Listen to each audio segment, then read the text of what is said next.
What is up, everybody, and welcome back to another episode without Jack.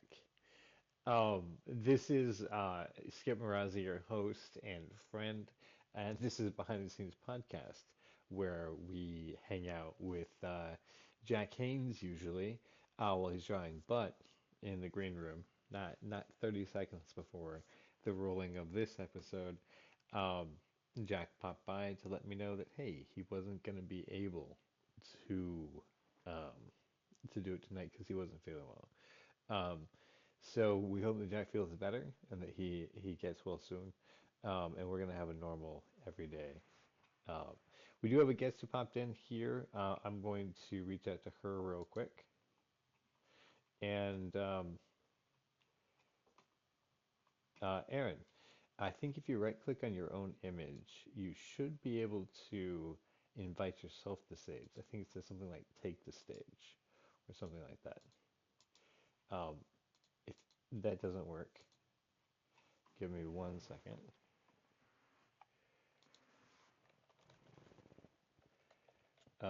And I will be able to help you. Um,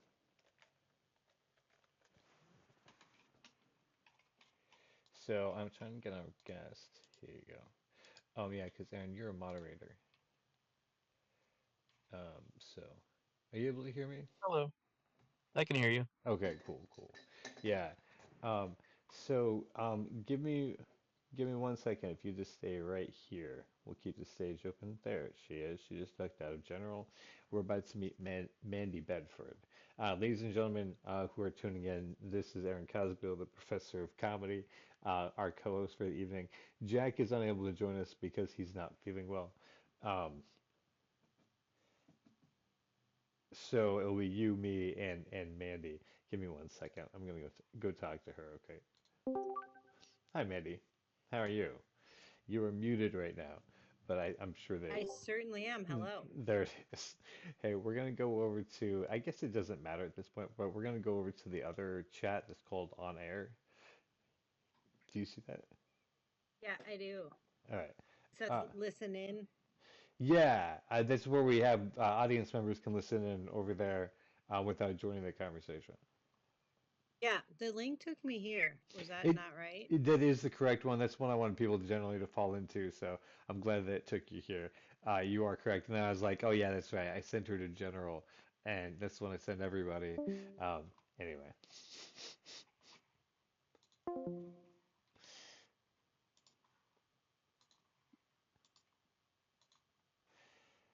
so Aaron Cosbio, this is Mandy Bedford, a good friend of mine who we Hey. met, but we're good friends because I believe Mandy is good friends with everybody she meets. Uh, and this is my good friend Aaron Casbill. We have studied improv way back in starting like 2004 in Chicago. Which is where we met. Um, When you so guys were like 2 years old.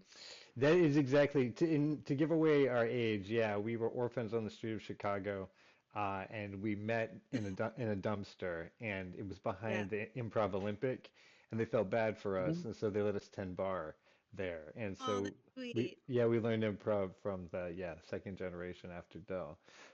So yeah, that's that's why we're lifelong pals and companions. So. But I love it. all improvisers when they run into each other are lifelong pals and companions because we get that we're like part of a weird club that is special. I was gonna say elite, but it's like special in the way that the short bus is special, but also in a way that sets us apart and is unique. Wow, there's your intro, Mandy. How are you?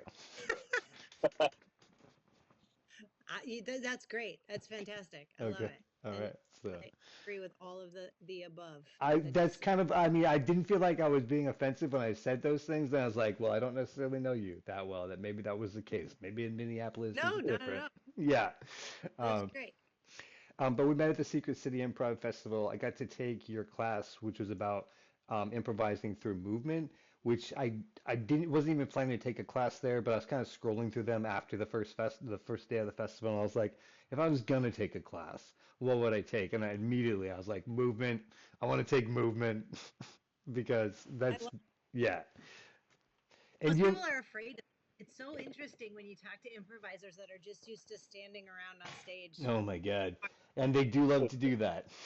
I mean, they feel Yeah, so safe holding their cup around the whatever, yeah, wherever the location is that they can do that. Or definitely. the bus pole. When you're in a big city, there's a lot of like subway scenes. Always subway scenes. Yeah, always subway scenes. It's a convenient place for people to be meeting. You can Not meet the in devil and a Minnesota though. prostitute. Let's say. So yeah, what's the equivalent there in Minnesota to the comment? Is it is it the bus stop? But Bus stops, yes, okay. a little bit. I just feel like people are there's a lot of car scenes. People Ah, are yes. driving. Oh, That's yeah, you definitely can't move a lot in car scenes. and No, that's also you can't. yeah useful for it because people are scared of object work, right? Is that what you're saying that Hmm. they're afraid of movement, but then also physicality of characters. Yeah, that makes We all have steering wheels. sense. Right. Yeah, And brakes. yeah, exactly. Even in the Yeah. back. What it's people somebody's got to be in charge of the snack bag. It's always a road trip or a high speed chase or you're pulling over to pick somebody up who's hitchhiking because you still do that in 2025. That's the Or yeah. you hit somebody, you hit somebody with your car. And Nice. I think thus you're hitting the cornerstones of the car driving scenes. Yeah, yeah. yep. Uh, so, wow. But so you were doing a movement class. One of the things you mentioned that is that you had a long experience with dance as like Yeah. your basis for it. So like, and that's what I got to experience in your class too, which was really really cool. Was just like you're like move, like put yourself in your body, which Yeah. that's what dancers do. Yeah, and in fact, I think I as a kid I chose dance because I knew I don't know I was born a Leo, and Ah, I didn't realize that that meant that I would love to be on stage for the rest of my life. you I must be craved the seen. spotlight. Yeah. Yes, I craved the spotlight, but was too afraid to use my voice when I was a kid. I was super shy, Huh, okay. and I found that I could be expressive from a very young age. I think my mom started me in dance at 5. I could be Wow. expressive and tell stories, but I could do it with my body, and I didn't have to do it with my own personality and my own voice. I was very Right. afraid of that Fair, for a long fair. time. Well, you're actually describing why I enjoy character acting, is because as long as it's not me, I'm happy to appear on stage. If it's like me not wearing a persona, I'm like, oh man, I don't, I got nothing for you. I tried storytelling. That was the most terrifying thing I've ever done because it was a story about myself, and that was Ah, awful. right, you're in the spotlight. So wait, it sounds like, what is your moon, like Aquarius? I want to It, say Pisces, but if you now I can't, that don't was gonna be remember. my second one. Yeah, because those are the ones that don't like to be scrutinized.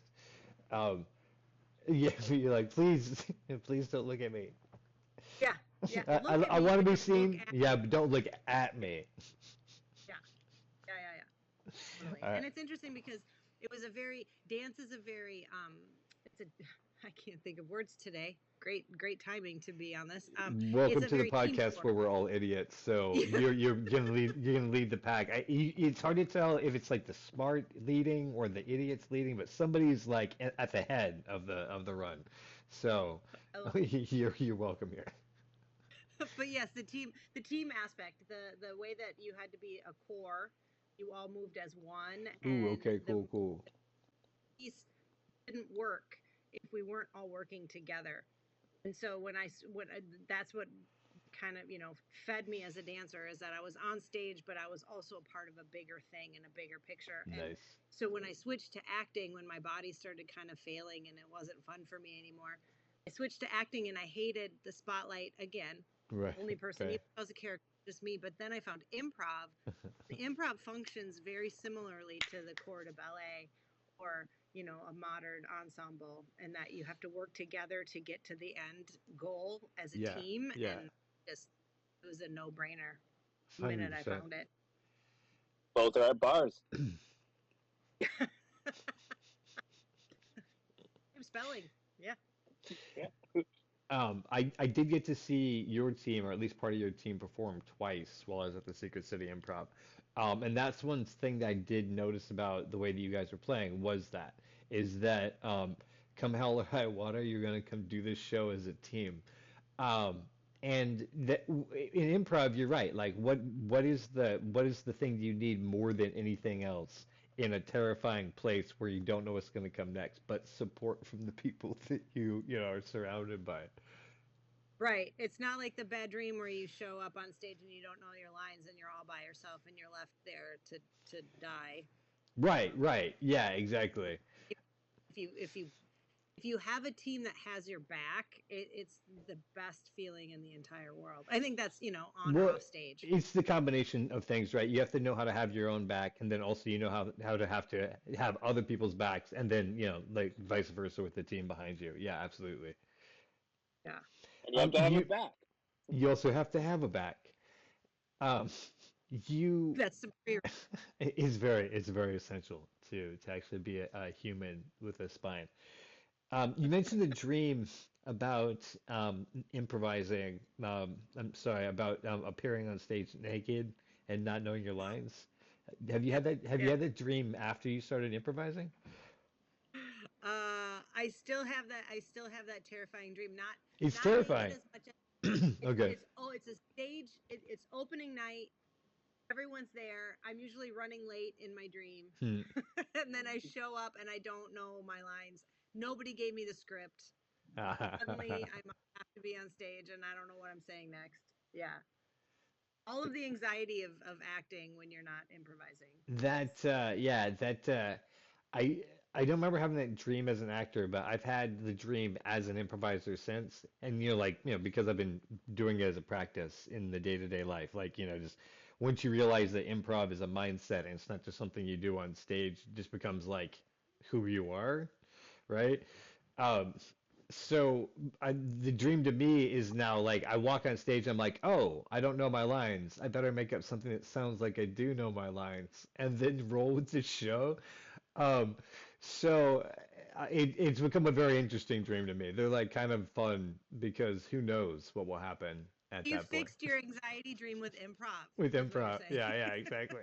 Like good times. Aaron, have you? Oh yeah, Aaron doesn't dream. Nope. So yeah, can't weigh in on that conversation. Aaron, have you improvised since you started learning how to improvise? Yeah, That's that's the only way I can formulate that question for you. I started to improv, and then I improvised off my own improv, and now my name is Harold. Um, Wow, good, good form. Harold can suck it. Harold, Harold Okay, is. thought process, nice. Okay. Uh, what is Not you, the there's Harold girl. right, yeah, the form. I think that was teaching a form as far as like to try to get like make a method understood, and then everybody is like once you understand like the method, you like kind of pull off of that. What is your like thought process on that for like a show and characters, putting characters around? Because clearly you had something going on with like because I can see your players doing it, you and your players doing it, you know? Yeah, I mean, I think we're just a little more loosey goosey. For some reason, and I don't Well, know if it's there's just my brain. there's Lucy But Goosey, and there was whatever that explosion was at the end of the night, that that just made everybody's like brain like melt and jaw drop. Um, I don't even remember. you I know, remember feeling really good at the moment, but okay. yeah, it was a callback. We pulled something back that was Oh, I'm sorry, not stellar. not you guys. I apologize. It was later on the night of the set, at the Secret City Improv. I should have clarified that. Um, Good. Because yours was not that.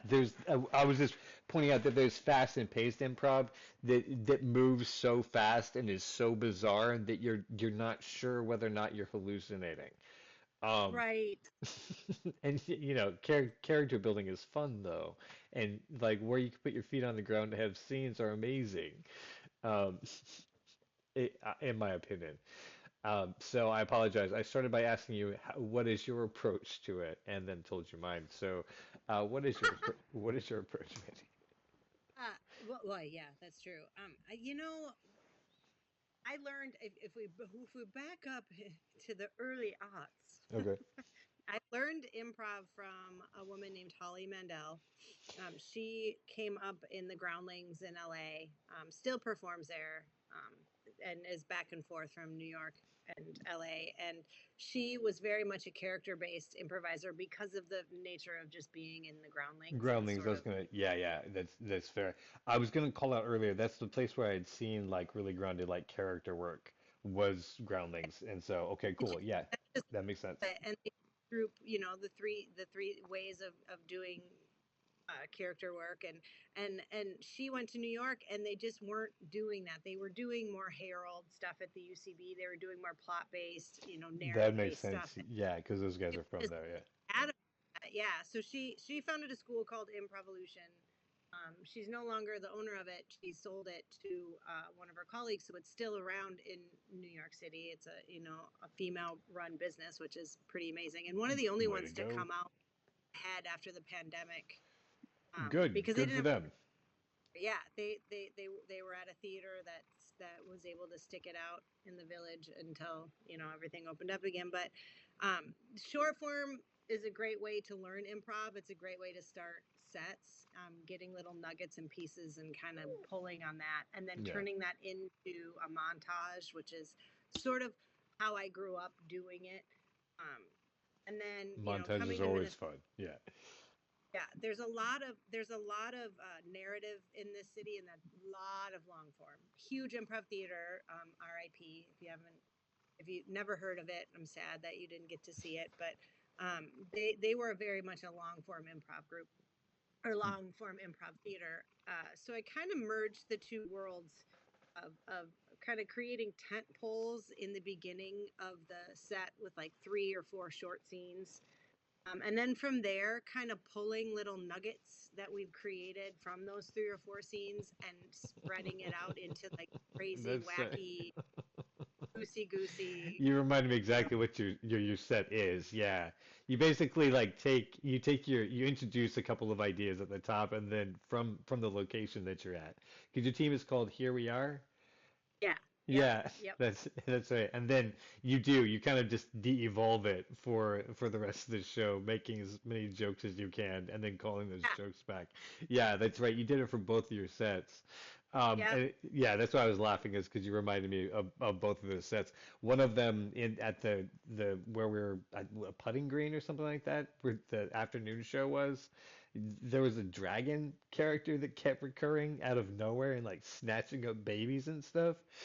Yeah. Always. Yeah. Stealing mothers. I think it was Stealing stealing mothers. mothers. Yeah, exactly. Yeah. He had to Uh, always just pop up, steal things. yeah, exactly. Yeah. That was yeah, and those bits. So yeah, okay, gotcha.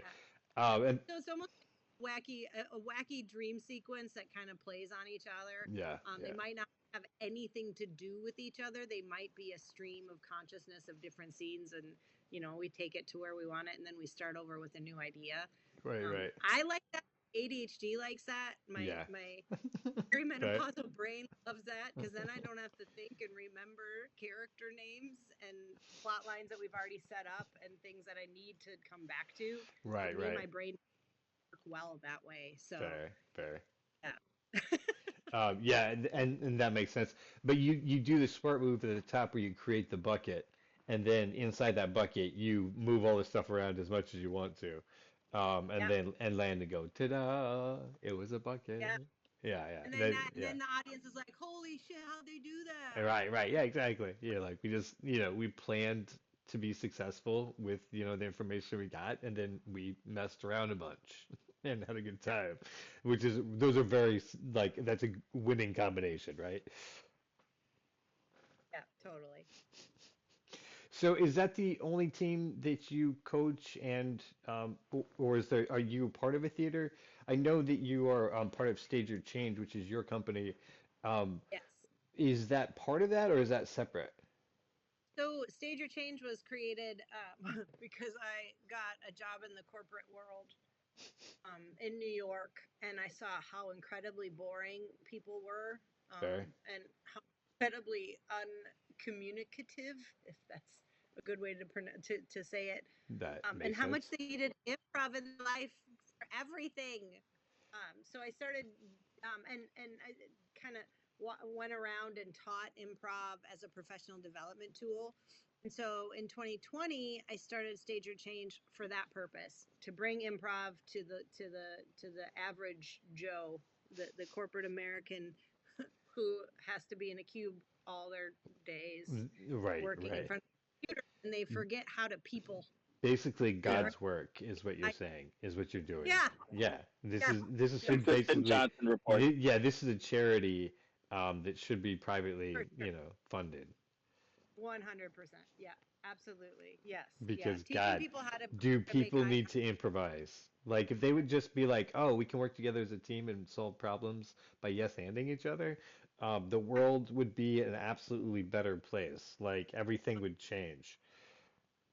I just want our politicians to take an improv class together. Seriously, you know what? Like, in order to like be in politics, you should be forced to drop acid, and then after you've done that, do some improv, um, so that you're like, engaged with the world, and Yeah, at least stop totally. thinking about, whatever it is that you were so fixated on. Yes. Yeah, yeah. So that's why Stage of Change was created. And then Not the being dropping back in acid St. part, I Louis, imagine. funny. Um, I moved back in 2018. I can't even remember now, from New Okay. York to Minneapolis, where I grew up in the northern suburbs. And there wasn't a lot of there's not a lot of people staying in their craft, on their in their downtime. And what I mean by that is actors were just waiting for projects to act, and not kind of taking classes and doing scene study, and actors and improvisers don't mix here. And I don't know if it's the Hmm. same where you're at, but improvisers Yeah, don't call Chicago's themselves actors here, and right, right. actors are scared of improvising. So Fair. Yeah, again, no, doing absolutely. doing the Lord's work, You mean I have to started, do a script? Right, right. Ah! yeah, I started doing an acting lab to try to kind of combine those things, and doing scene studies, and Smart. Okay, I gotcha. acting for acting for improvisers and improvising for actors. Those two things And get them kind to of, come together. they're the same thing. They just, Yeah, I don't 100%. understand Yeah, no, the I've used all the improv tools, especially the one the putting the work in your body.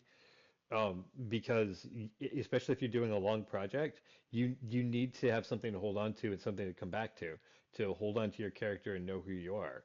And Yes, and with improv, for me, it's this transition of between body movements. So like it may start in like the character in the feet, but it moves up to the knees as a transition to who they are, and then would finalize back like in the feet. But like so, like that's a process you can go through. Um, and so it's like like it's an experience, and then basically like every scene should have a change in it, right? And then change creates that experience. But you use that in scenes too, like a yeah, scene of any character that you're playing. If that character is going through a process in that scene, so you just give them something like that. Anyway, so yeah, those two things absolutely cross each other. yeah, You should not be reciting lines as an actor. You should be living the moment as a character. yep, and feeling it in your body, Right. absolutely.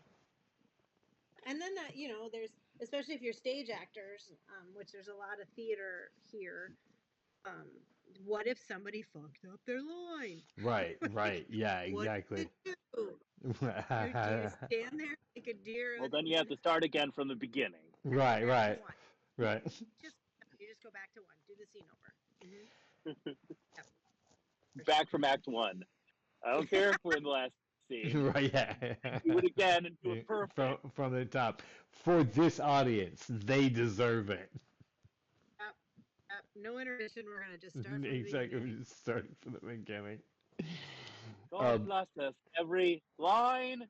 All right, we're starting Christmas Carol again. right. Oh my God. from the You top guys are describing my nightmare again.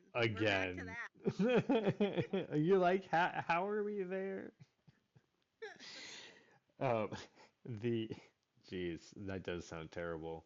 But Oh, yeah, but no, some of my you most asked me. memorable. Hmm? Oh, sorry.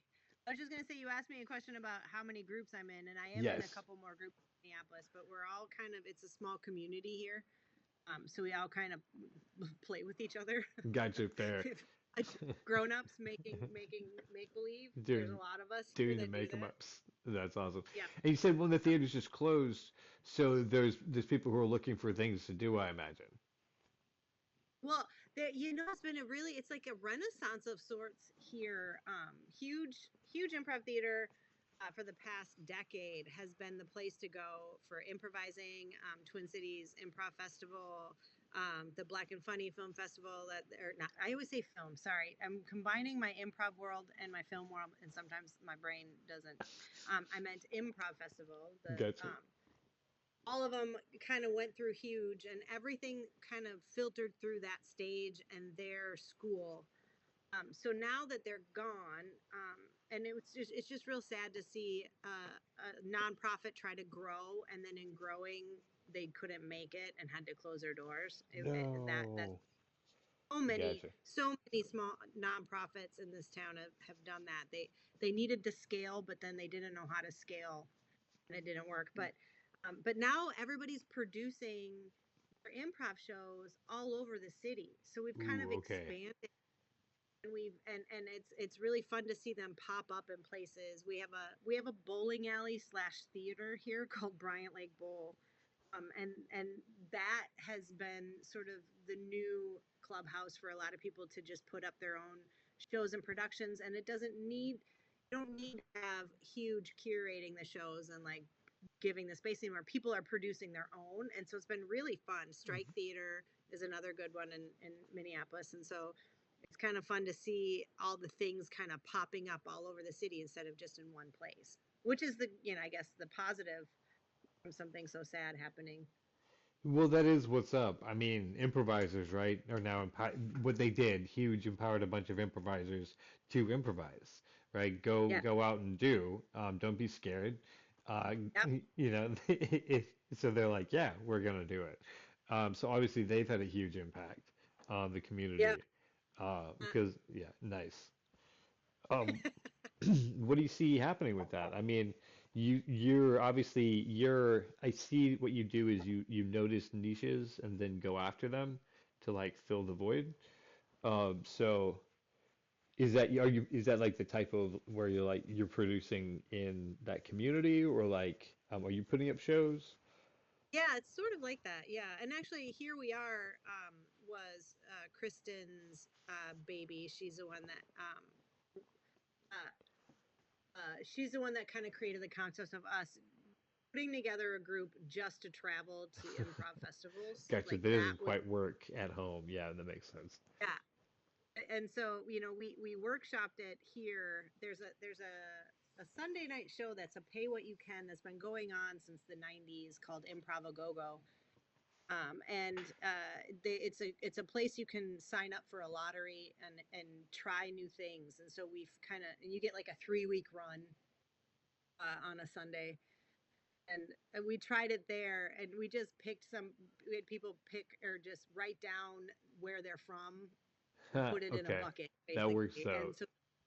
And then we interviewed them in the beginning on what their hometown is like and then did the set. So it works if you're standing, still and being in your town, but it really was created.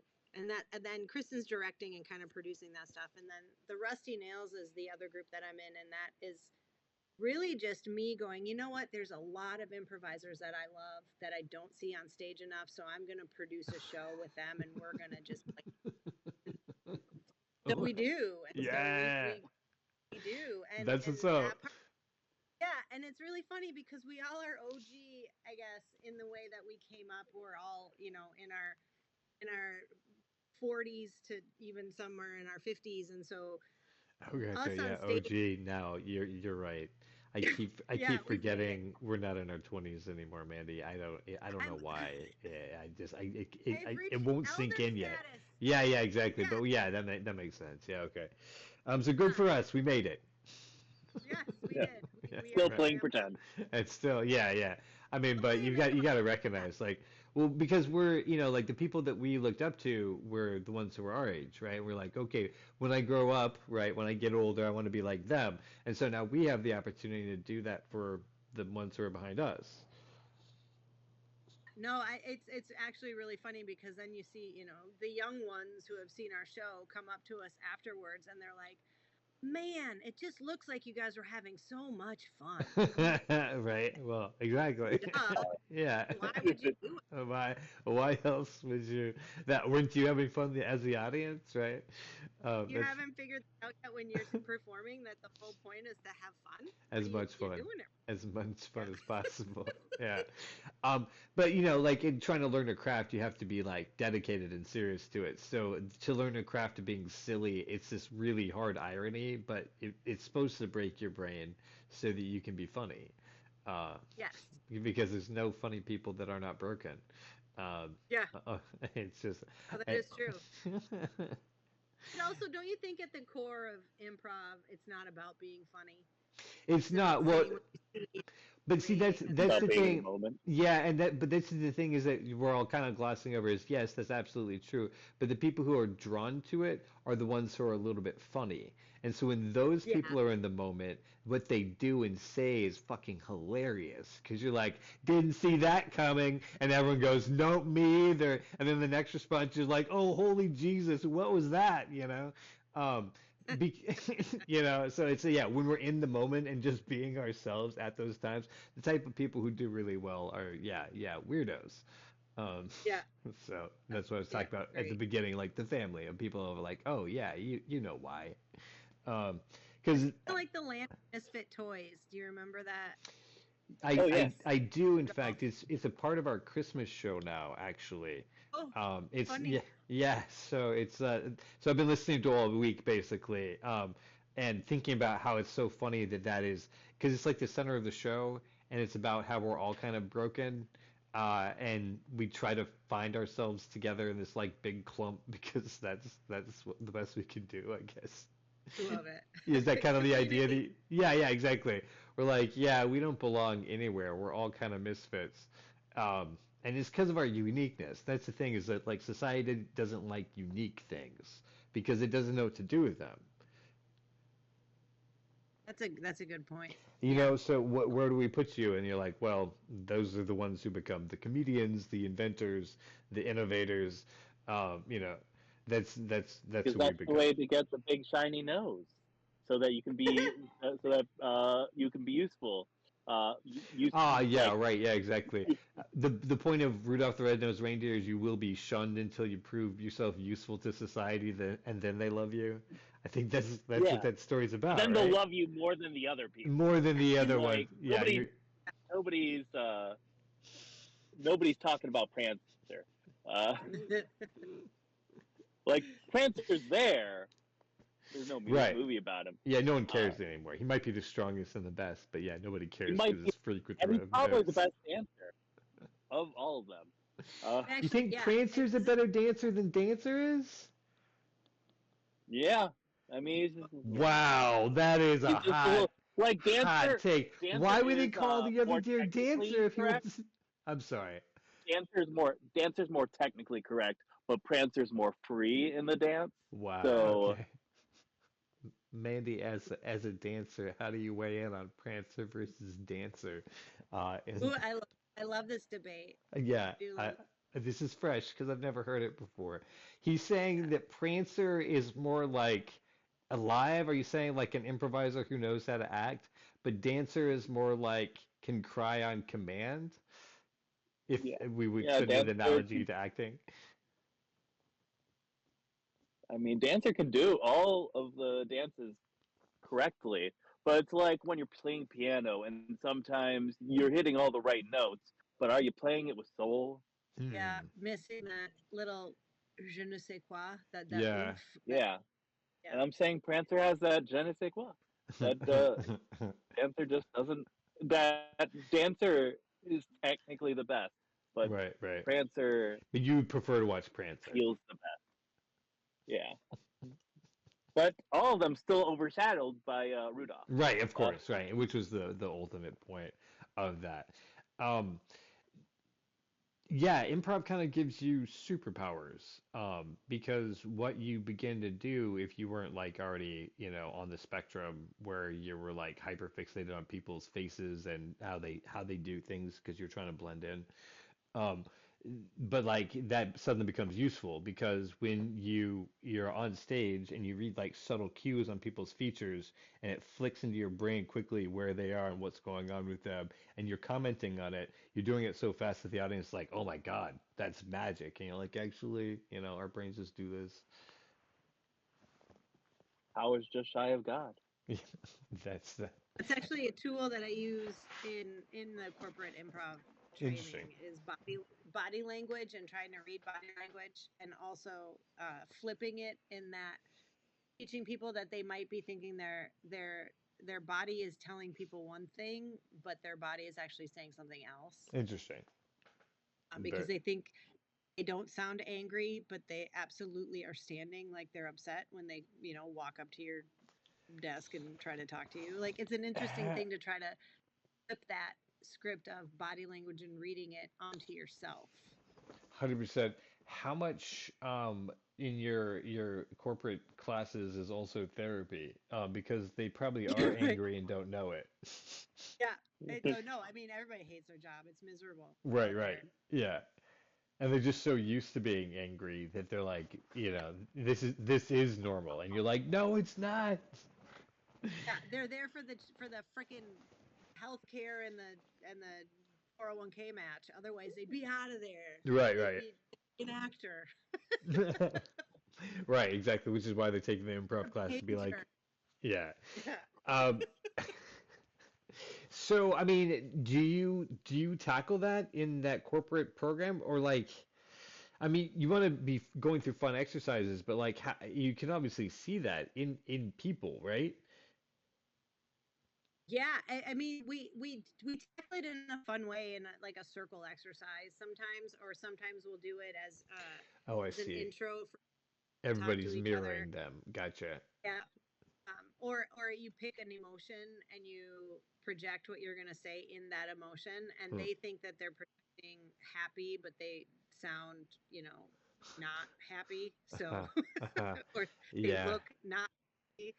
Like, there's a bunch of different exercises you can do, and that the stuff that we use to train as an improviser to be able to pick up those subtle cues and to see, and to like, the active listening of improv is not just about hearing what the person is saying, but seeing how they're saying it, and that part, we get really good at, Hmm. which helps us all to be able to read a room too. If you Right. walk in party or into a boardroom or a meeting or wherever, even a coffee shop, The we're vibes. just Yeah. trained to read the body language and the vibe of the room, Right, basically. Yeah. right. Yeah, 100%. So I see, okay, I see how you're approaching that because you are letting them see that and are letting them experience that, but you're not necessarily addressing it as them as a person, but them in this experiment or this experience. Yes. So you've Yeah. created a safe space, and then Totally. they can deal with it in their own time if they want to, right? Yeah. Yeah. Absolutely. Yeah. And it's so interesting because we go through a myriad of emotions where we just do something simple, like we do just pass a number throughout the circle. Doesn't matter what number at all. And then I tell them to pass the number with an emotion. And every time I choose angry, they have a really hard time being angry, With numbers, for okay. a myriad of reasons. Mostly because we beat it out of us that we're not allowed to show that emotion in Right. public. We're not allowed to or show being upset, Well, not in especially, not in a corporate environment. You need yeah, all cogs that work together and don't give HR a headache. yeah, totally. Yeah, but it's actually really fun. Sensitivity training. Like, Yeah, I am not angry. I have no emotion. Right. Emotions are for the weak. Well, they're just not useful in the day-to-day world of, getting stuff done. But they obviously exists and need a vent because they can't go nowhere. Um, Keeping emotions like trying to hold on to a vibration inside of you. It just kind of like ruptures and rumbles around. Yeah, and that's when you see people lose their shit. It's Yeah, kind of yeah, weird, exactly. but It gets to the breaking point. They just can't take any more vibrations. yeah, but it's hard for people to kind of tap into those different emotions because the only one we're ever allowed to be is happy. And even when we're like growing up, at least my lovely Lutheran upbringing in Minnesota Yeah, is I was gonna point that out. Yeah, that kind of that Midwest mindset. yeah, yeah, we had to be just happy, very pleasant, not And upset. also Everything a female, right? This is you had to be presented this way. I'm sure that not men don't have that same restriction on them. right, 100%. Yeah, Yes, so I'm sorry for all that. boys can be boys. Yeah, Yeah. yeah, but women must be, yeah, exactly. Happy, no problem. Gotcha. Yeah, so you dealing with your emotions too, right? Yeah, that's kind of and yeah, my mentor slash friend Holly Mandel. I know I mentioned her. She started Improvolution. She also does a talk called "Good Girls Aren't Funny," and it goes into that whole concept. That's awesome. Okay, shout out, and we'll get Yep. it linked below so people can find it. Um, that's awesome. Good girls aren't funny. Um, Aaron, do you remember Howie Mandel? The name sounds really familiar. Like if I don't know her, like Because it sounds like Howie oh, Mandel. is that what it is? Yes. Okay, I got you. Thank you.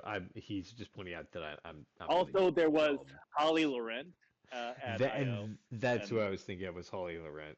Um, yeah, yeah. unless she married Mandel, yeah, not the same person. Oh, oh, not this different Holly. Very unlikely. Yeah, Different one. yeah, that Yeah. they're, There's yeah. room for more than Oh, one there, Holly in this improv world. That's, there's also probably the true. Holly and the Ivy, uh, and the Holly and Ivy, and when they're both full grown, of all the trees that are in the woods, the holly bears the flower, or Is this a something like that. poem or a song? It's a song. The holly and the ivy, when they're both full grown, of all the trees that are in the woods, the holly bears the brown. Something. Don't. I'm Uh, not familiar with that one. Is that No. Taylor Swift? Yeah, oh, that's uh, if not Taylor, then who are you? I just spent I just spent a whole weekend with like a choir, That's what I was gonna and ask. doing a bunch of Was different it like Christmas Christmas? songs. It's all yeah, it's a Christmas song. It's like That, old Christmas It songs. sounds very Christmassy. Yeah. yeah, Yeah, I pictured you with the top hat just now singing. Yeah. I do have a top hat. Yeah, yeah, Believe it. exactly. Two. Uh, Uh, two top hats. two I top mean, hats. One's a real top hat that I got at an antique store, and ooh, one is just like one of those uh like holiday ones that you can store that are kind of flimsy but they still look good. Uh, so yeah, I've got two top hats. One's real, one's show.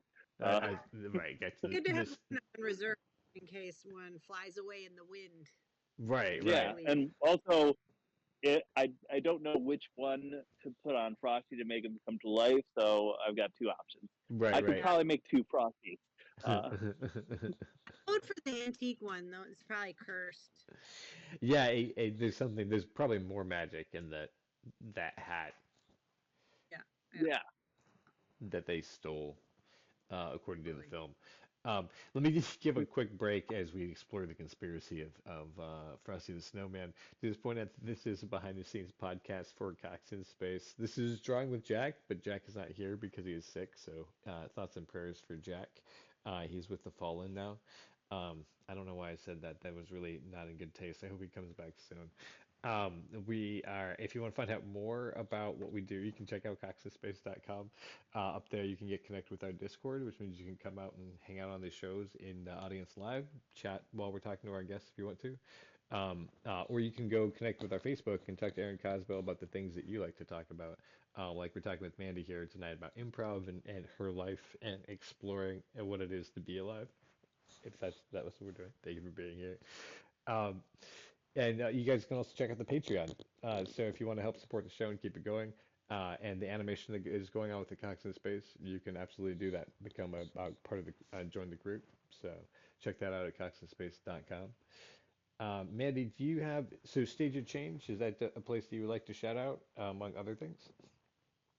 Yeah, I mean it's a pretty local Minnesota, Minneapolis acting lab, and then also we travel around and we do corporate improv training all over the world. As Nice. long as there's English speakers, because English is my only language. Sometimes I Perfect. struggle with that, Okay, but so that's the less important part is just getting people to do the things. So as long as you can make that happen. So is that stageofchange.com, .org? it, yes, Oh, stageyourchange.com. okay, Yep. gotcha. And they can check that out. So if you're interested in finding out what Mandy is doing and having that done at your corporate location, because it is really powerful. Improv is, in my opinion, for any location. Like if you have a group of people who work together all the time, improvise together, they will become a cohesive team. Mandy, true, false, Yeah, 100% true. right? Yes. Because we learn now how to talk with each other, which is the most important. Like you just need that more than anything else. Yeah, I would 100% agree with that. I also think that people fear it, because they think that they have to be on stage in front of an audience for it to work. I don't think they understand that it's actually something that you could do around the kitchen table or around the conference room table. It doesn't have to be on stage, and you don't have to do it for performance purposes. And it's just freaking fun. Right. Leaving those workshops, my face always hurts when I leave from laughing and smiling. How much fun people have when they do improv. Absolutely. Yeah, yeah, absolutely. I think I mentioned when we met up at SCIF that I hadn't been on stage or actually performed improv, around other people in like 10 or 15 years. And just like it was that feeling again, like seeing people improvise and just like, like getting to, that's why I wanted to take a class is because I wanted to be a part of just getting to do it. Because it's so freaking fun. Like Hmm. it's like the scary part is only a little bit versus the really fun part. Yeah, 100%. And also, I think there's that fear that you will come in and you won't know what you're doing, and that those are the best people because Right, yeah, exactly. people that walk in thinking that they know it all and they know how to do it already are usually not the ones that have as much fun as the people that are like, well, I don't know what I'm doing. Screw it. I'm going to try it. And they end Right, up having right. so. Right, yeah, exactly. And then actually the people who come in thinking they know how to do it are so close to actually knowing how to do it, which is kind of annoying because I know being there, being in your head about how to do it right. Because then you have to push Yes. through that and then you do it right, quote unquote, and have fun at the same time. Um, like, and what I mean is like do it right is like be supportive to your teammate in a way that also inspires you. Um, right? Like you have to like learn that balance because it can feel like a burden for somebody to like to support your teammate and you like now you're just like beholden to this idea and you don't have anything for yourself and then the flip can be true too, right? You have too much for yourself and nothing to give your friend. Yeah. 100%. Making somebody look good on stage requires a little bit of just a tiny bit of selfishness at the right times.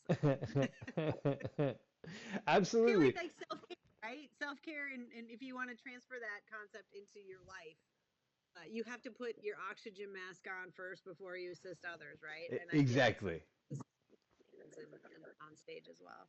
Well, and that's And so that's actually what we're exploring in our show. Spread happiness across the universe, and self care is important. self-care We do both is, of those. Yeah. it's mandatory to do that because you have to, and that's for me the big thing about physicality is that physicality. If you like walk on stage with say your big toe being your character, right? Then nobody can ever take that away from you. Um, it's whatever scene you go into, you're being led by your big toe, and you can just follow that decision through any number of choices. Yep. Yeah. Physicality is a great way to get to character, especially if you don't know what the hell to say and you know you have to be on stage. Right.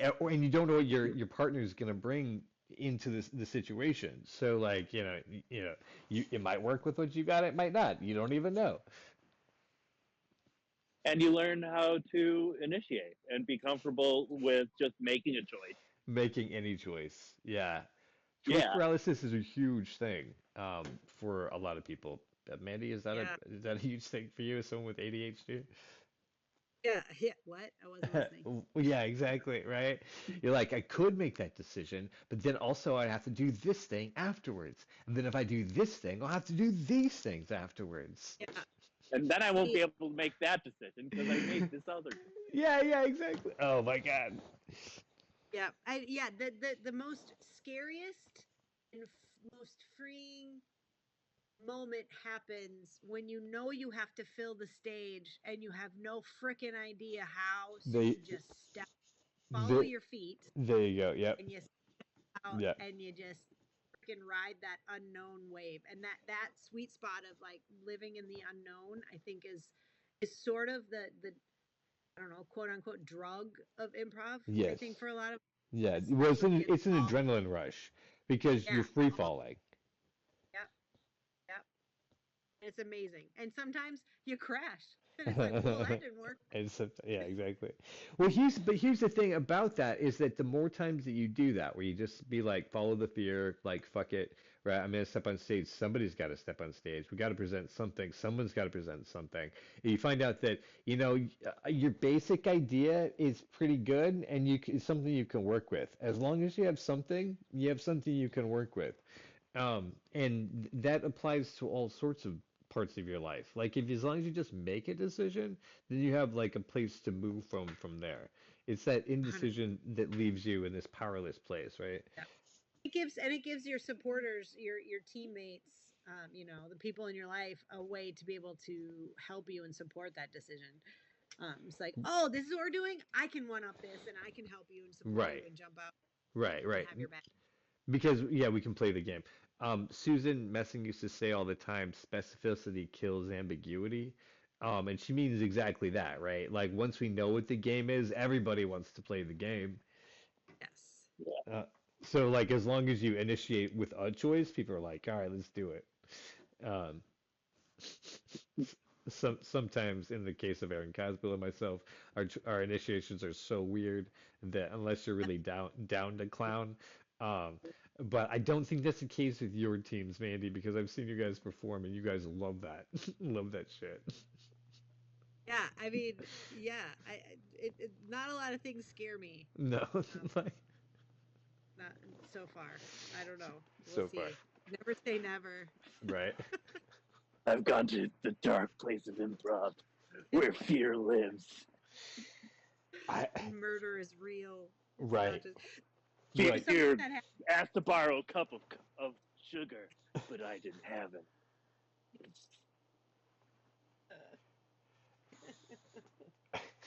Well, I mean, and that's the place, right? Like, you have to be okay, and I think that's the difference between like really good improvisers and the ones who are still like in that middle place of what is right and what is wrong. Um, is that you're just like, okay, that's an initiation. Let's play. Like, how do we support? Like, what is the next move? I've seen really good improvisers make dogs look really funny by just giving them voices that were funny, and characteristics from the way that they walked, and the dog was giving whatever it is. It's not supporting the scene at all. Yeah. like dogs are just always funny. Well, they're Yeah. really the thing about it is that when you uh, if you're watching a dog, your eyes are glued on the dog. So if someone's just giving them an inner voice that supports exactly what you're saying, it perfect. Yeah, there's It's where you need to be at. Yeah. there's people on the interwebs making their living doing voiceovers just exactly for that reason. That exactly.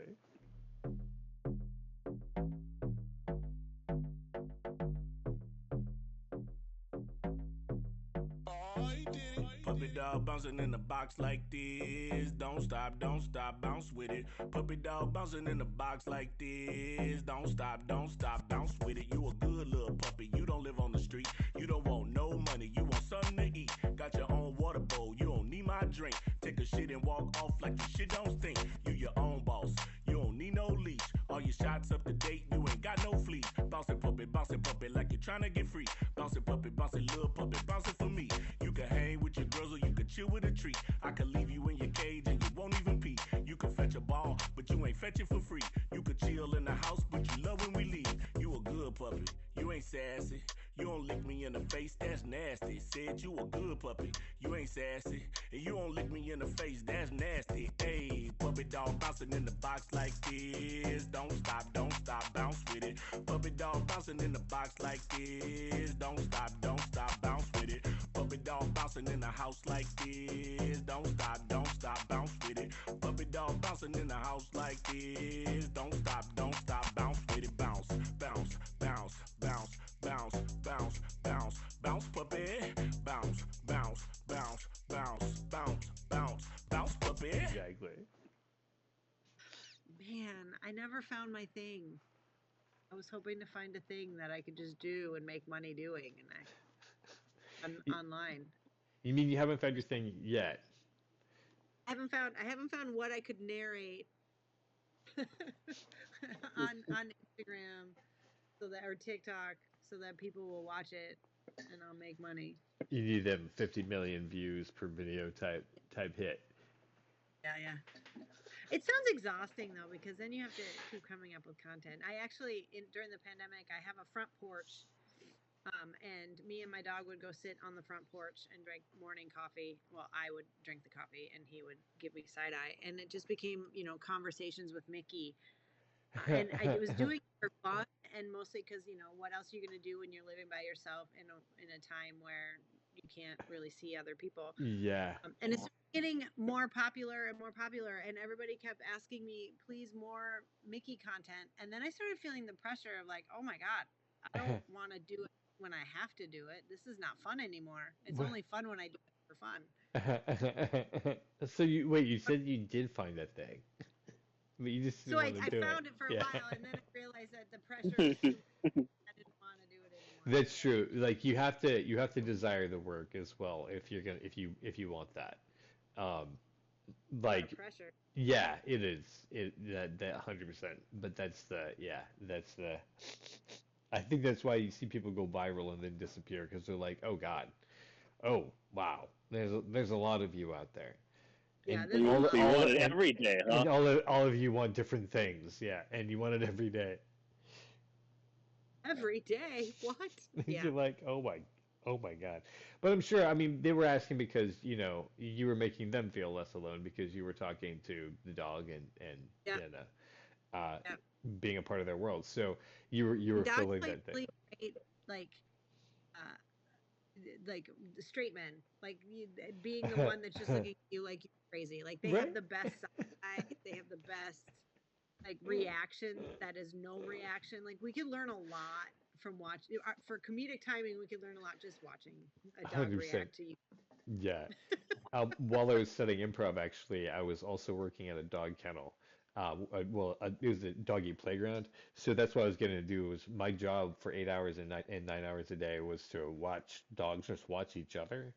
I love it. Yeah, exactly. So, and then just seeing the way that they see, right? Because they're so in touch with the world around them. I think that's what you're talking about, right? They're like listening to you talk and they're like, yeah, okay, cool. Yeah, totally. I'm sure your guy let out a deep sigh. Also have an agenda that like you can learn from them what they have an agenda, and that's all they have, and they don't care about the noise or anything else that's going on around them. Like usually Mickey's agenda is treat, and so no matter what, nothing I say or do is gonna keep him from getting that treat. So there's a life lesson in that as well, if we just pick that up. He'd use that treat. What type of dog is he? I should have asked. He is a 15-year-old pit bull that was rescued from he was abandoned at a Bed-Stuy dog park. Okay. Oh my God. 15.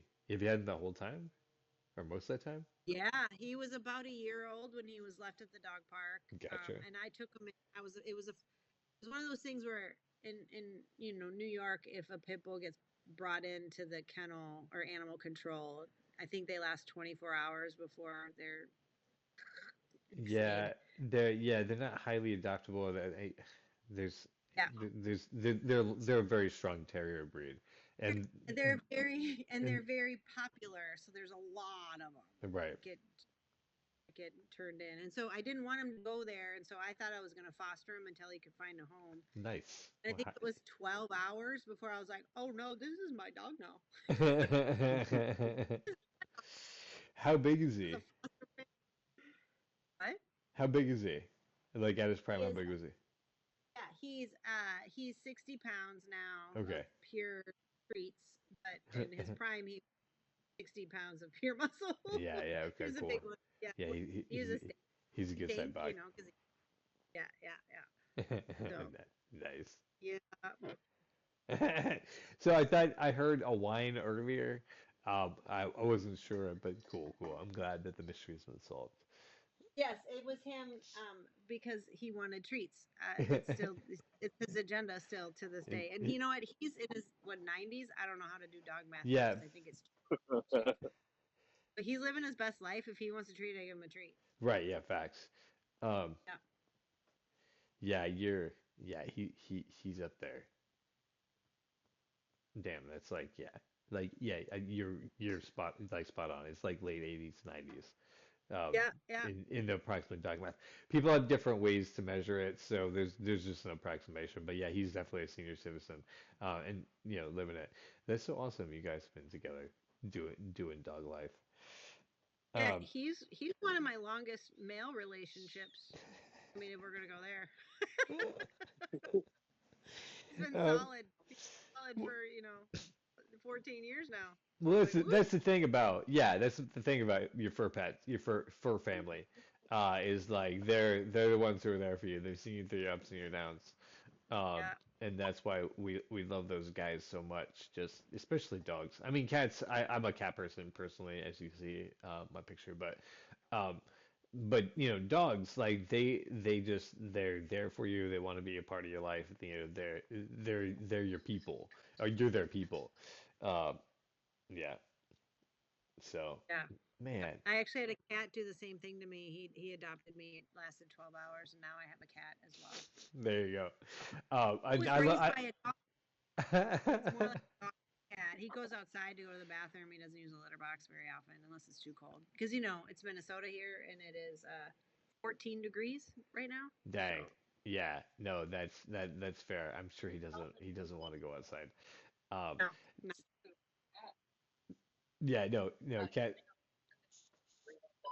Aaron, I think keeps talking, but I'm not sure if it's to us.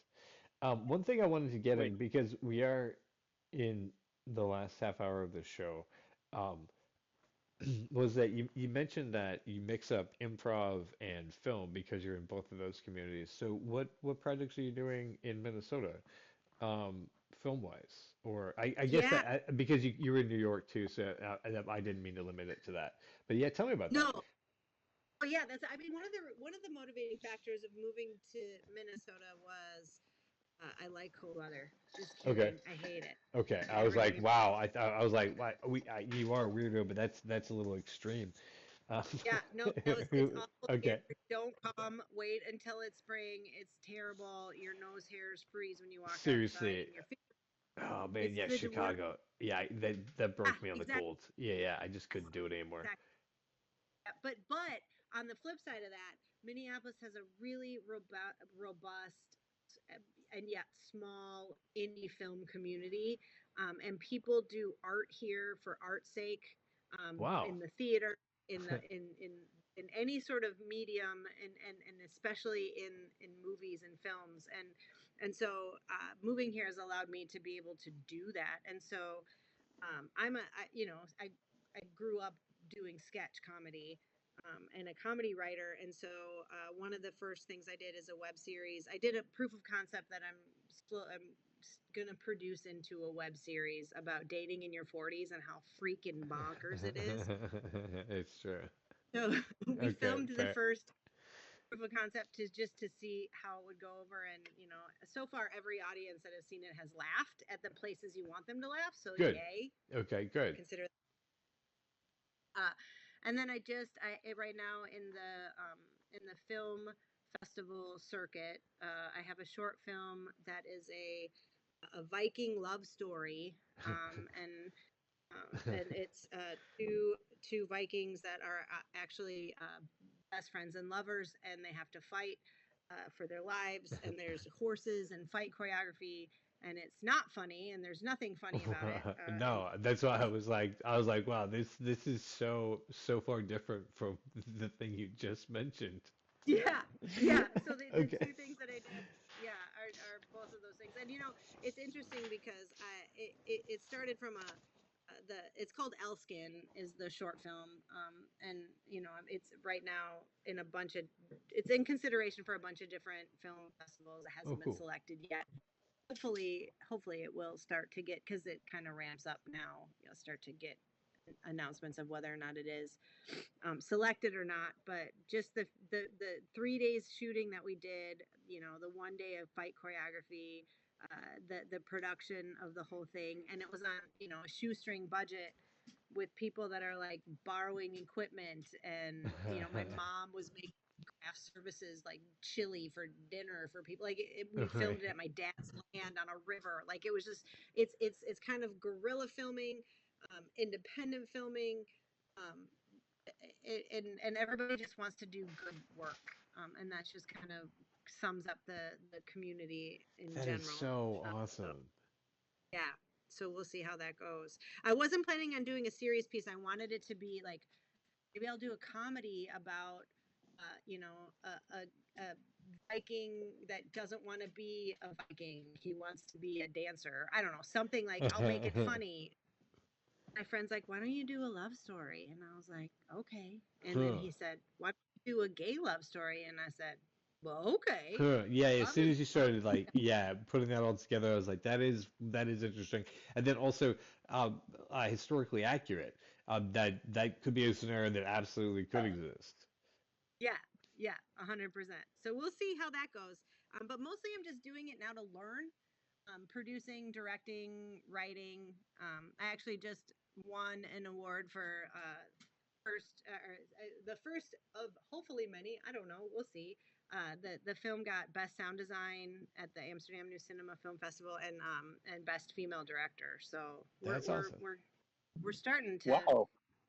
see some traction on it. But I just love everything about being behind the camera, because for so long, like we had mentioned earlier, as a Leo, I must be seen on stage. And I was like, oh Right. wait, it's behind the camera and directing and creating and writing this. Whoop, did you just He, hear me? yeah, he supports it, directing and writing. Yep, you might hear some crinkling. I'm opening up the treat bag. But yeah, so that's so I love the process, and I love that I'm in a community where you can learn and people are forgiving, and there's not it's not high stakes. Like in on the coasts, you kind of have to be professional before you're professional. You have to have the money before you have the money. You can't Right. just go buy it and fail because it's too expensive. And Right, here we right. can kind of buy it and fail, and we can still pay our bills. So it's been a pretty fun ride so far. That's awesome. Yeah, it's crazy how directing and producing actually it puts you in front of the camera in a way that you wouldn't expect, right? Because you're the one who's now putting the whole vision together. Even though you're not necessarily building and making all the pieces, like you're not being seen as the actors on screen, or you're not being seen as the costumes or any of that stuff. But like when people walk out of it, they're like, "Oh wow, this was Mandy's movie. This is Mandy Bedford, right? Right. Or Yeah. Bedbury. I Yeah. am so sorry." It's all right. It's an interesting and not common last name. But yes, I 100% agree. And it's actually interesting to be on the other side of it and in the creation process, knowing that your editor makes or breaks a film, and the editor is the one that's really in charge of telling the story, Right. and putting the audience where they need to be as far as point of view and edits and takes and like, and then you have the sound design that goes into it that completely makes or breaks it, and like all the people that work so hard to do the thing that everybody kind of take for granted that that stuff is just going to be If there it when there's works, yeah, you don't notice it. The only time you notice it if it's wrong. Like it's supposed yeah, to blend in and you're not supposed to notice cinematography, music, acting, yes, like special yep, effects. Like they're supposed to be just like you're in the story. That's what the goal is, right? yep. So it's been a fun ride. I'm looking forward to, hopefully getting the web series produced soon. And then I'm already starting to write another one that might be a feature. But my ADHD loves short films because it's sort of like the version of the movie that I like. Come on, I know what's gonna happen. Just get to the end. Like Right. kind of like Well, and kind of more and like more people are into short form content, like more than anything else. that. So good time You for can't it. get them. That nobody has time. Nobody has time to watch a 2-hour movie anymore. It is fun if you have, but it's more of like a different type of fun than most people. And it's not the casual type. You have to be dedicated to going and watching a 2-hour film. Yes. Yeah. Yeah. I don't remember the last time I've been to a movie theater. Actually, everything is just streaming right into your living room now. Everything's Yeah, just changed. for the most part, yeah. Actually, I believe that they should switch movie theaters into improv theaters. Um, but they should be doing improvisers from all over the globe joining up in like on the stage versus augmented reality. I Um, love this idea. so that yeah, so that you can catch the show live by going to the theater, but also anyone could log in from their own like Netflix account or whatever and watch improvisers perform live comedy from different seats in the house. And I then love that. you'd have like a set dresser who could build the sets and stuff behind them. Um, right? Right? You'd make a good use for Plus, live theaters. shows are in 3D. Um, Huh? yeah, and then yeah, you could like take on a bunch of different angles, if you want to see the show from, yeah. But then, you could have improvisers from all over the world improvising together, for, paying audiences, which is the only thing that we lack now in the improv community being as big as it is. Yeah, we kind of connected again during the time of no theaters open. We Oh, connected on Zoom. 100%. So much limited things you can do in that tiny box. Yeah, That I was I think that's what got me thinking, right? Because I remember 2020 and it being just like, yeah, this box is just it sucks because you don't get a three-dimensional read. And then the thought is like, well, how do you get a three-dimensional read? Yeah, just looking at somebody, who's being scanned by a camera, a three-dimensional camera, because that's really what you want, right? Yeah, I love that. I tried to incorporate that into my trainings at that time, and I don't think the technology was there. I didn't have the right connections, but the concept of us, using VR to kind of be in that improv circle, Yeah, because that circle in the beginning of any class is like that pivotal moment of making eye contact and connection and being in the room and like having that energy like that is what you miss when you do it through a video or through at least a Zoom camera. exactly. Yeah, um very the disconnected. connection next to each other would be awesome. Yeah. Yeah, and maybe it wouldn't hold up in the same way because I think I know the moment you're talking about because there's something about where you hear everyone around you and you can see them all, right? And we're all like, like the smells and like the sweat and everybody, there's like energy coming off of them, and Yes, and the heat. well, it's That's just right, we all were in those the things. I was trying to just like sum up like the human experience of experiencing another yeah. human. I realized, but yeah, it's those things. Like this dude next to me is like flop sweating right now because he's like, oh my God, we're about to do some improv, right? Um, and that's part of the experience. Oh, So that's funny. I, Yeah, I wonder yeah. if there's going to be a way that if we're going to have to port that somehow, or if we'll be able to do that just from the visuals and sound, and hopefully that will that will do it. Yes, we need the temperature control and the smell control and Something. Smell-o-vision. Wasn't it like 150 degrees in the room that we were in when we Oh, did that's the series? yeah, that's So it hot, was so hot in that room. hot. There's fans running. But that's part of the fun. I mean, it just like yeah, bizarre, uncomfortable situations. That's what you do improv. Love it. Improv anywhere. I always thought that would be a really fun gag I wanted to do, but I never got to it. Is do improv in the subway and just film it as because it would be such a flop. Nobody would care if the hype Right. people that stand in the subway for money be Yeah. like, okay, everybody, is improv anywhere. Can I get a suggestion? Like, and just be awful. It would be awful. Sort of very similar to bar prov, Right, going into a right. bar, get the audience attention. But in the subway, they'll just straight up ignore you and Right. read their book Oh or listen man. to their podcast. It'd be so I thought that terrible. would be It'd be so it would be terrible. terrible.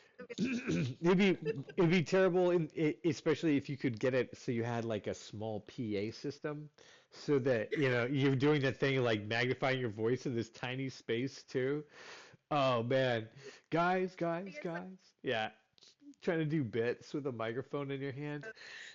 yeah, it'd be awful, and I would be here for it. It's that awkward, funny. Yep. Never had the guts to try it though. I had the idea and the concept, but never had the Yeah, guts to try it. well, you also need a team to go with you to go do that, so you're not alone in doing it. Um, Unless it was, I mean, if it was like one like scrawny white dude doing like monologues or something, or like two character scenes where he's switching roles, that actually, oh man, that bit gets funnier, because it's like so tragic. Um, So sad. Let's do it. yeah, There that's was a upset. group that was in called 13 Degrees in New York, and it was an all-female improv group. Oh, fun. And 13 Degrees was what I keep blowing up Holly. She was a very instrumental human being in my life, but she This was up. noticed in Good Girls Aren't Funny is that girls and women, when they pose for a camera, they tilt their head, and everybody has the same head tilt. And she Hmm, measured it, and it was a 13 degrees head tilt. interesting. It was just that I'm not threatening. I'm cute. I'm gonna tilt my head a little bit, 13 and now degrees. I'm a good. I'm not gonna cause any problems or it. Yeah. And so our group was called 13 Degrees, and I thought it would be hilarious to have just a group of women trying to do improv on a subway train when nobody's gonna pay attention to us. Like nobody is. Um, but maybe I can still do it. Maybe I'll get in touch with them all. We'll Huh. do a reunion tour in the train. Yeah, Anyone's that listening. right. Yeah, reach out. You know who you are. Yeah, right. That's yeah, yeah. The idea of doing it while the stage is moving is really interesting to me. And then versus on the platform on the subway car itself. Wait, is that what you're talking about, or are you talking about on the platform still? No, on the train. Like when Okay. people are the most annoyed by people trying to Yeah, yeah, okay, perform. yeah, no, you were talking about that. Yeah, and just how crowded it is, and like trying to do improv in that situation. Yeah, Wow, yeah, that is so awkward. Oh man, that yeah. that's like a It's prankster's show, all in itself, right? Just doing, Like a flash mob. yeah, like how would you? Were they doing scenes like around the people who are on the train? Object work where people are standing. Wasn't there a group called Improv Everywhere? There was. I remember there being it called oh improv everywhere. Um, yes. but I think it's because they traveled or something. But yeah, improv everywhere as that this idea is much funnier of an idea. Yeah, taking it on the road, like literally. Oh It's no, awful. they've got a You, DOF and everything. I don't we know. did. Ooh. Yeah, right. Yeah, you might We not be able to take that name anymore. They're so important that anywhere. they're in How about Wikipedia. anywhere? Oh yeah, That's a improv good idea. anywhere. Okay, yeah, anywhere. Yeah, There you go. makes more sense anyway. We'll Yeah. do improv on the train. We'll do improv in the In the ladies' rain. bathroom. We'll We'll do do improv improv in the here or rain. there. Yeah, now it's a Dr. Seuss. Yeah, exactly. Sorry, I was railroading you. I apologize. You were actually talking about the good places that you could go do No, improv, you're great. You're where great. it'd be super No, awkward. it's Like all awful. Okay, but They all 13 show Degrees, auditions. where it's all women in the women's bathroom of like a club or something, like where it's like crazy busy. Girls are like trying to get themselves all together and everything as they go back out too. Yeah, And then and then improv started breaks out, busting up the line. Like Oh, that's funny. it would It would be, work. It would it be would, good. It would be good content. I don't know if that would be the thing that well, the kicker that would really sell it for me is if, like you said, they're not just like someone pretending to do improv, but it's a group of women who are very good improvisers who do a 20-minute set in that location. Um, you know what I mean? So you can watch the summary video and you're like, oh God, this it looks awkward. And you're like, are they really pulling together this show right now? They are. They're pulling the show together. That's the most bizarre thing I've ever seen. And then like, but everyone around them is like, oh God, we got to get off this train. We can't. But you're watching like actually art unfold. right. That's yeah. It would only work if you were taking it very seriously. Well, that's what I'm saying. Yeah, like So exactly. You could do. I think you could do the alphabet once, but if you wanted to do like a serious project, yeah, have the improvisers like mic'd and sell it for all they're worth, in this like bizarre location, um, because they could. I mean, I believe in our weirdo community. I agree. I agree. I'm doing it. You guys So, in? yeah, no, 100%. That's why I'm hyping you up because I'm hoping that you will invite us in to do it. Yeah. Because I I'm think that interested in how we could pull this Chicago, off. Chicago, where we would meet and do it. I think that's like the middle for everybody in the country. We just all do it in That Chicago. that's fair, and there's lots of great places in Chicago, um, to to pull off improv anywhere. Um, Google does correct to everywhere, because it's more well known, so you have to be fighting that uphill battle. But with enough content and recognition, we can take them. Love it. We could take 'em. I mean, it's all about rankings, right? Like I don't care if they're doing improv and we're doing improv. Like they got to go down. They So still act. It's funny. Now I'm asking you. This is turning into a pitch session. I'm pitching ideas now. fun, fun. Nobody steal. What? Nobody steal our idea. We're Oh. trademark. I'm trademarking it as we Yeah, speak. well, this is proof of concept that it came up here first. So, if you hear it on any of these pitches that we're throwing out as ideas, we can prove, time, date, stamp, which is up in the corner, that we're currently documenting. So we got you, suckers. Now we do throw around a lot of ideas here on the show because ideas are super fun and doable. And that's the thing with what's up, Anthony? Welcome to the show. That's the thing with ideas, is that, I think with improv, and this is like tying it back in, is that, um, like we work on projects because we know that projects are doable. You break them down into small pieces, you take it one moment at a time, you work together with your friends, you call back the ideas to continue building, and then you work towards a conclusion that was, somewhere in the beginning that you introduced, right? So it feels complete. Um, and that's just, you apply that to any project. Yes. What's the question? I'm just kidding. I'm sorry, that was very ADHD, but like just the application of like, like the improv, the skills that you pick up in improv in building scenes and building characters, like, protecting yourself, and also taking care of your friends, right? Like, the way that you can, you can go towards something that you're scared of, if you do it like living in the moment. Um, those sorts of things. I was just kind of like tying it and back. knowing that if you do a true trust fall, that somebody is there to catch you. I think that feeling of safety in a group of people is key, and it's that sweet spot. And I think community in general needs to kind of remember that. I think we've fallen away from Yeah. that concept of being in a space where you feel safe, where you can try new things and you can fail. One of my favorite games in improv or exercises, depending on who you are, some people call them exercises, some people call them games, Right, is right. I don't know if you know the concept of this one. is that you set up the room of people to be in a bunch of different circles, and they're doing an exercise, and if they mess up the line or whatever they have to say, they have to say, I made a mistake really loud, and then everybody stops what they're doing and cheers for them and says, Yay! Yeah. And so you make the game really hard so that they make mistakes, so that they have to scream it out, and then people say, Yay! And it gets to the point where it's okay to make mistakes. We have your back. We're gonna good job. Try Right. something new. Right. Yeah, exactly. Yay! We're all gonna shout, Yay! I bet that Which is goes beautiful. over well, yeah, in the corporate environment because it is so aggressive in a lot of ways that it is like you're not allowed to make mistakes because that means loss, right?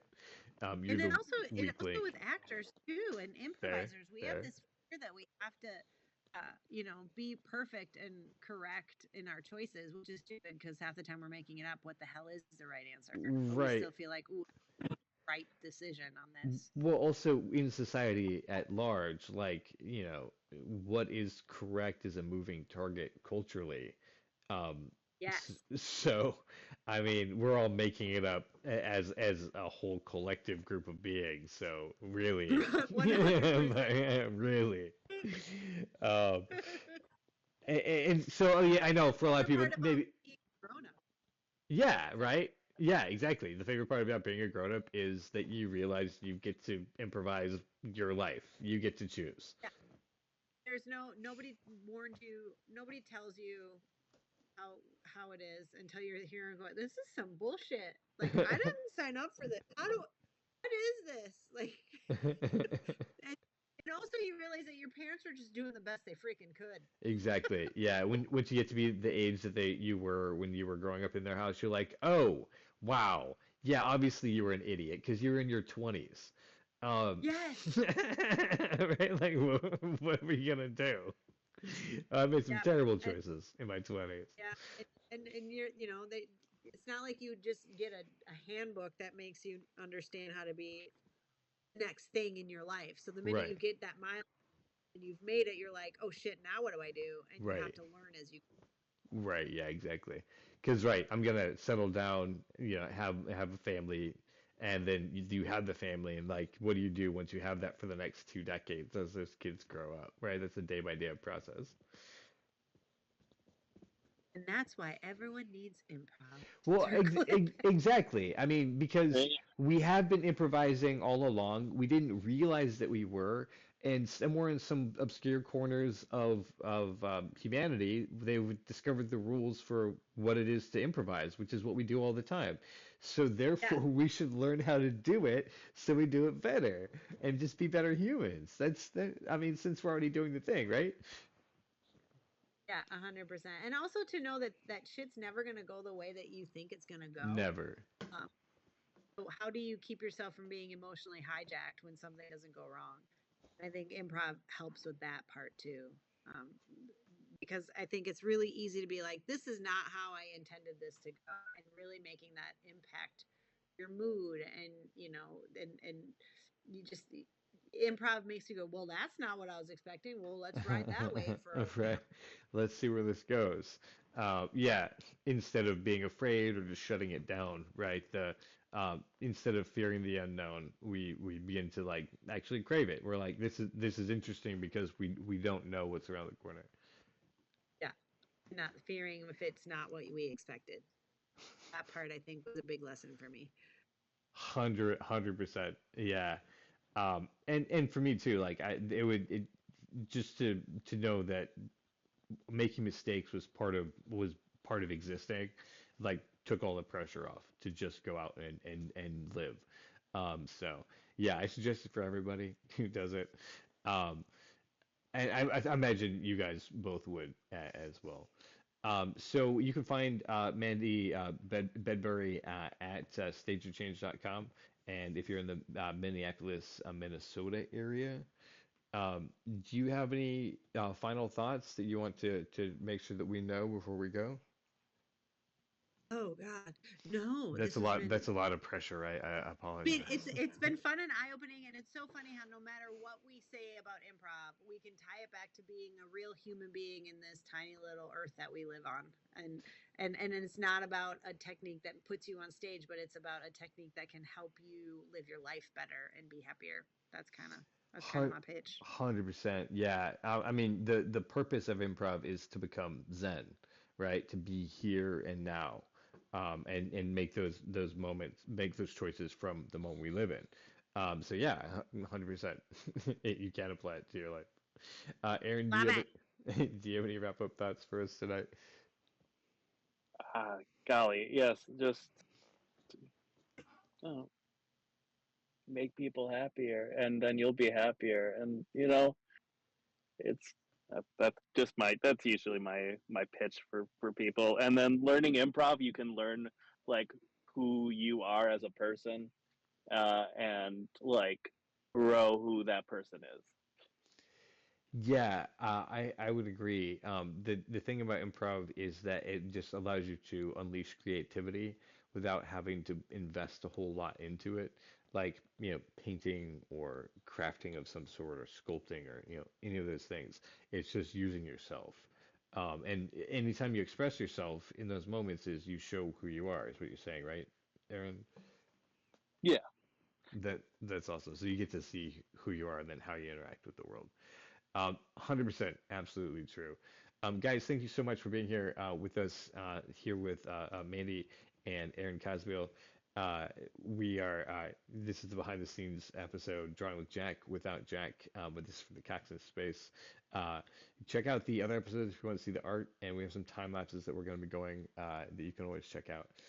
Also, guys, this episode is going to be dropping, and on the 21st, we're going to be doing a live show on the Discord of our Christmas show, which I mentioned earlier. So make sure you tune in for that. It's in another couple of days. I think this episode is coming out on the 18th or something like that. So yeah, do that. Mandy, thank you so much for joining us. This has been a whole lot of fun. Yeah, yeah. I'm glad. Anytime, for sure. That's awesome, and I hope that we Oh, will. my Minnesota came out. Did you hear that? I heard that. You're like, oh yeah, yeah. Oh, Great, yeah. great Yeah, guess. no, sure. Guess that. So yeah, Thank because you. we love to talk about improv, and I'm sure we'll do it again at some point. So, guys, we are signing off for tonight, and we will see you all later. Bye. Right. Bye.